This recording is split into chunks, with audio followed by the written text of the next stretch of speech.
औज़ुबिल्लाहि बिस्मिल्लाहिर्रहमानिर्रहीम सल्लल्लाहु ताला अला हबीबिही मुहम्मद व आलिहि वसल्लम। करीम आका सल्लल्लाहु अलैहि वसल्लम की मेहरबान अप्रूवल के बाद लिखी गई किताब मोहम्मद रसूलुल्लाह सल्लल्लाहु अलैहि वसल्लम वॉल्यूम 3 के साथ आपकी खिदमत में हाजिर हैं। जनाब, जैसे कि आप जानते हैं, हज़रत सालेह अलैहिस्सलाम का किस्सा आजकल हम आपके साथ शेयर कर रहे हैं। उसमें अब जो फार्मूले हैं, जो हिकमतें और राज हैं, उन पे बात हो रही है और उनके ज़रिए इस किस्से को समझने की कोशिश की जा रही है। जैसे कि आप जानते हैं, किताब के मौलिफ़ हैं जनाब ख्वाजा शमसुद्दीन अज़ीमी साहब। रहम में बच्चा। एक खातून ने ख्वाब में देखा कि माँ के रहम में एक बच्चा है जो अभी तख्लीक की बिल्कुल इब्तिदाई मराहिल में है। उसके दोनों कानों पर हेडफोन की तरह का आला लगा हुआ है। हेडफोन के अंदर का हिस्सा बच्चे के कान के अंदर पैवस्त है। इसमें लगी हुई तार रहम के अंदर दीवार तक थी। हैरत के साथ साथ तजस्सुस भी हुआ कि इतना ज़रा सा बच्चा जो अभी नामुकम्मल है, क्या सुनता भी है? खातून ने तजस्सुस के जज्बे से बच्चे के कानों से वो रिसीवर खींच लिया। पता चला कि हेडफोन बच्चे के कानों में बहुत मजबूती से पैवस्त है। बोतल कार की मानिंद ये रिसीवर बच्चे के कान से निकल आए। खातून ने एक रिसीवर अपने कान से लगा लिया तो उसमें से आवाज़ आ रही थी जो निहायत साफ़ और नर्म लहजे में थी। वो आवाज़ थी, मैं तुम्हारा रब हूँ, बहुत जल्द तुम्हें दुनिया में भेजने वाला हूँ, तुम्हें वहाँ मुकर्ररा वक्त तक ठहरना है। बच्चा इंतहाई महवियत के आलम में उस आवाज़ को सुन रहा था। वो बोल नहीं सकता था, लेकिन आवाज़ को सुन सकता था और समझ भी रहा था। उस आवाज़ के ज़रिए बच्चे की ज़िंदगी के हर लम्हे की हिदायतें बच्चे को मिल रही थीं। रिसीवर बच्चे के कानों से अलग करते ही बच्चा बुरी तरह से परेशान हो गया, जैसे उसे ज़िंदगी से महरूम कर दिया गया हो। वो रहम मादर में बर्क़ रफ्तारी से चक्कर काटने लगा। जहाँ बच्चा मुकीम था वो एक तारीक कोठड़ी थी। उस कोठड़ी के बराबर में इसी तरह एक और नहायत तारीक छोटी कोठड़ी थी। रिसीवर हटने से बच्चा इतना ज़्यादा मुस्तरिब था कि खातून से उसका कर्ब देखा ना गया। फ़ौरन रिसीवर उसके कान में दोबारा लगा दिया। बच्चा फिर माँ के रहम में पहले की तरह आराम से लेट गया और उसे सुकून आ गया। खातून ने फिर देखा कि बिल्ली का बच्चा अपनी माँ के रहम में है। उसके कान में भी इंसान के बच्चे के कान की तरह हेडफोन लगा हुआ है। खातून ने उसका रिसीवर हटाया तो उसमें से बिल्ली के बच्चे की ज़िंदगी की हिदायत आ रही थी। हेडफोन हटाते ही बिल्ली का बच्चा इस कदर मुस्तरिब हो गया कि अपनी पूरी कुव्वत और रफ्तार के साथ रहम की दोनों तारीक कोठड़ियों में तेज़ी से चक्कर काटने के बाद रहम की दीवार फाड़कर आज़ाद फ़िज़ा में गुम हो गया। हकीकत अबदी दुनिया आलम खल्क है। यहाँ कोई शय शक्ल सूरत खदो खाल के बग़ैर मौजूद नहीं है। हर शय की अपनी इनफरादियत है। इनफरादियत का शऊर मादी जिस्म से है। जिस तरह रेगिस्तान लाशुमार रेत के ज़र्रात का मजमुआ है, इसी तरह आदम भी लाशुमार खुलियों का मजमुआ है।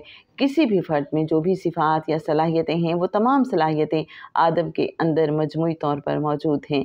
हर शय का बावा आदम अपनी नस्ल के इनफरादी शऊर को फीड करता है।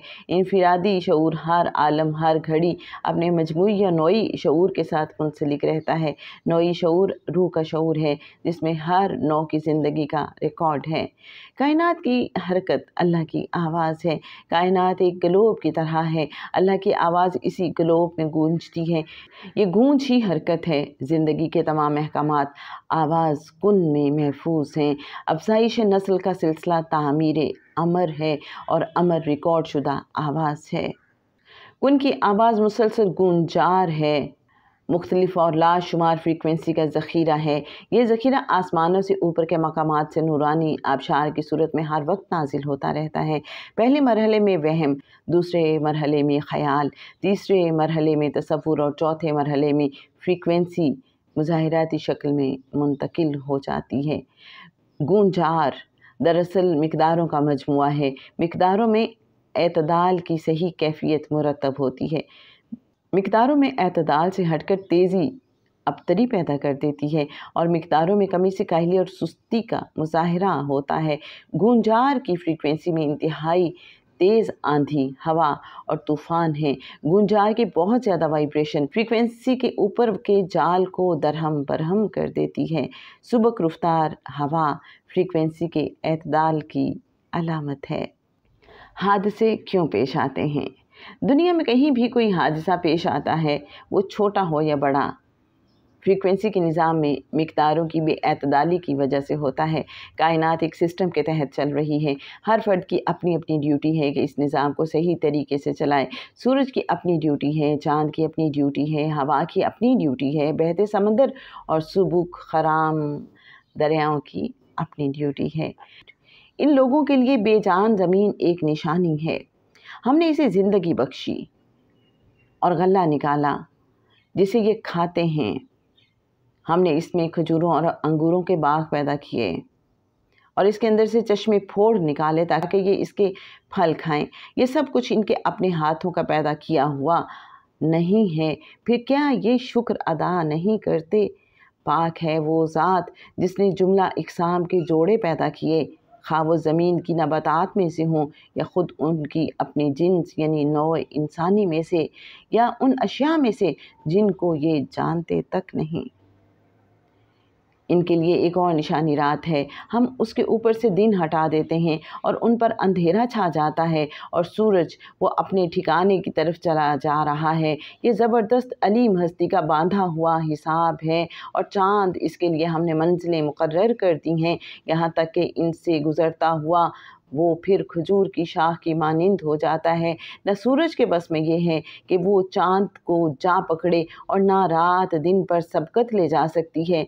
सब एक एक फल्क में तैर रहे हैं। इनके लिए ये भी एक निशानी है कि हमने इनकी नस्ल को भरी हुई कश्ती में सवार कर दिया और फिर इनके लिए वैसी ही कश्तियाँ और पैदा की जिन पर ये सवार होते हैं। हम चाहें तो इन्हें गर्क कर दें, कोई भी इनकी फरियाद सुनने वाला ना हो और किसी तरह ये ना बचाए जा सकें। बस हमारी रहमत है जो इनको पार लगाती है और वक्त ख़ास तक ज़िंदगी से फ़ायदा उठाने का मौका देती है। हवाला सूरह यासीन आयत 33 से 44। जब ज़मीन पर बेइंसाफ़ी, हक तलफ़ी, हसद, लालच और अल्लाह ताला से इन्हिराफ इतना ज़्यादा हो जाता है कि सिस्टम में एतदाल कायम ना रहे तो सिस्टम टूट जाता है और सिस्टम को ख़त्म करने के लिए आंधियाँ चलती हैं, तूफ़ान आते हैं और बर्फ़ की जगह आग और आग के मकामात पर बर्फ़ बरसती है। कौमों के उरूज व ज़वाल और अज़ाब व सवाब में अल्लाह ताला का ये कानून कार फरमा है कि कौमें जब तक कुदरत के बनाए हुए तख्लीकी फार्मूलों के मुताबिक ज़िंदगी गुजारती हैं, अपने और दूसरों के हकूक़ की पासदारी करती हैं, अपने वतन और अपनी ज़मीन से मोहब्बत करती हैं, अल्लाह का बनाया हुआ सिस्टम भरपूर तरीके से उनकी मदद करता है। और जब कोई कौम क़वानीन इलाही से इन्हिराफ करती है और कुदरत के कामों में दखल अंदाज़ी करती है तो कुदरत उसको सिस्टम से बाहर फेंक देती है। ज़मीन और कुदरत का बनाया हुआ सिस्टम तो महफूज रहता है, लेकिन आदमजाद हलाकत के गहरे गड्ढों में दफन हो जाता है। तारीख़ी शवाहिद से अंदाज़ा लगाया जाता है कि हर 10,000 साल के बाद आदमजाद और इससे वाबस्ता दूसरी नौएं सिस्टम में दखल अंदाज़ी की वजह से तबाह हो जाती हैं। फिर गारों और पत्थरों के दौर से असरे नौ ज़िंदगी शुरू होती है और 10,000 साल के बाद इंसान तरक्की के नाम पर वही कुछ करता है जो उसके आबाओ अजदाद कर चुके हैं। इंसान की तबाही के दो बड़े अवामिल हैं। नंबर 1 शिर्क यानी दौलत परस्ती भी शिर्क है। नंबर 2 कुदरत के उन कामों में दखल अंदाज़ी जो कुदरत ने अपने लिए महफूज कर लिए हैं। आज के दौर में दौलत के नाम पर तरक्की दौलत परस्ती है। मादी इस्तेहकाम के लिए इंसानी कदरें पामाल हो रही हैं। हर फना हो जाने वाली चीज़ पर भरोसा कर लिया गया है। आर्जी आसाइश व आराम और ज़र परस्ती ज़िंदगी का मकसद बन गया है। क्लोनिंग और इस कबील के दूसरे अमूर बराह रास्त कुदरत के कामों में दखल अंदाज़ी है जो कुदरत के कायम करदा सिस्टम को तोड़ने के मुतरादिफ है। हवस मुल्क गिरी भी दौलत परस्ती के ज़िम्न में आती है। दहशत गर्दी करके दूसरों को मरऊब करना और उनके ऊपर तसल्लुत जमा लेना मसावात के ख़िलाफ़ बगावत है, दुनिया की हलाकत है। तारीख़ के आईने में ये नज़र आता है कि अक़वाम ने तौहीद से इनकार करके ज़र व जवाहिरात को अहमियत दी, खुद साख्ता बुतों की परस्तिश की, लोगों को हलाक कर डाला, ये जानते हुए भी कि दुनिया में जो भी आया है वो यहाँ से चला जाता है। कोई एक चीज़ उसके साथ नहीं जाती। हर आदमी दुनिया समेटने में लगा हुआ है। दौलत जमा करना महबूब मशगला बन गया है और आखिरत की ज़िंदगी से एतबार उठ गया है। नबियों से इख्तिलाफ और उनकी तालीमात से इनकार कुदरत से इन्हिराफ है। आदमी जब कुदरत से ताल्लुक़ तोड़कर आर्जी दुनिया से रिश्ता जोड़ लेता है तो कुदरत का कानून उसे उसके हाल पर छोड़ देता है। खुद गर्जी आम हो गई है। वाइज़ों ने अल्लाह की आयतों को कारोबार बना लिया है। हर आदमी ना से بن گیا ہے، کسی کو اپنی فکر نہیں، کھانے پینے کی چیزوں میں ملاوٹ سے معاشرہ زہرناک بن گیا ہے، ترقی کے فصوں میں ہر زندہ آدمی بیمار بن کر ہانپ رہا ہے۔ جناب حضرت صالح علیہ السلام کے قصے کے پیچھے، ان کی قوم کی خرابیوں کے پیچھے اور ان کی ہلاکت کے پیچھے کیا سسٹم کام کر رہا تھا اور کس طرح سے کام کر رہا تھا، ہماری زندگیوں کے پیچھے کیا سسٹم کام کر رہا ہے، یہ آج ہم نے سمجھنے کی کوشش کی۔ اس کو انشاءاللہ ہم مزید ایکسپلین کریں گے، ہمارا لائیو سیشن ہوگا، اس میں جو بھی ڈسکشن ہوگی، جو کی پوائنٹس ہوں گے، ہم آپ کے ساتھ شیئر کریں گے۔ بس تھوڑا سا انتظار۔ صلی اللہ تعالیٰ علی حبیبہ محمد و آلہ وسلم۔